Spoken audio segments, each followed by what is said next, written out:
Hi, Søren. Welcome. Hi, Stephen. Thank you very much. What shipping companies need to consider when choosing new fuel types, and what kind of trainings crew need to undertake? Yeah, there's some things that they need to consider when they are choosing the new fuels. That is availability and how good of a carbon footprint they will set. That will say that we all tend to go to zero carbon, and that will say that we need to go to fuels that's not fossil.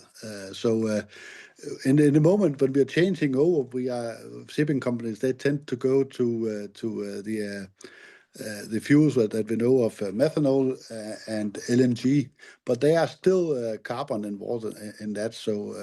But some of them are carbon neutral. That will say they are produced out of carbon capture, so they will not take so big of a footprint when they are actually are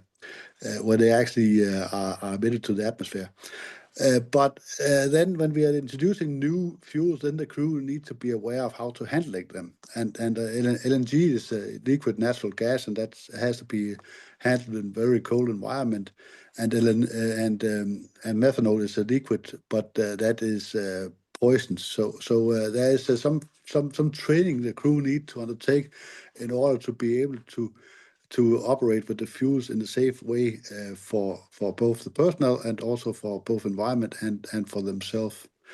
The next thing the shipping companies they will tend to think about is going to fuels which is not which does not consist of any carbons, and that could be ammonia, for instance. And ammonia is one of the fuels that actually will be in the future. BMW is already making engines running on ammonia, so that is something we will turn to. And then when we have the ammonia on ships, then we will not have any carbon footprint, because ammonia is only considered of nitrogen and hydrogen, so that will make a pretty clean combustion taken from the environmental perspective.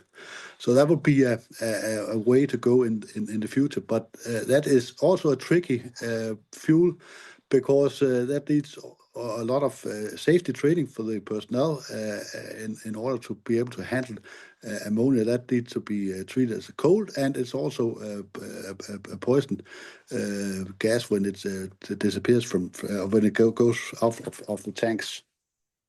So that needs a lot of crew training in order to be able to handle that in a correct way. Yeah, and I think that is a very crucial aspect of the alternative fuel types. But thank Yeah. you very much, Søren, for your Was that? contribution. Yes, you are welcome. Have a good day. Goodbye. Same to you. Bye.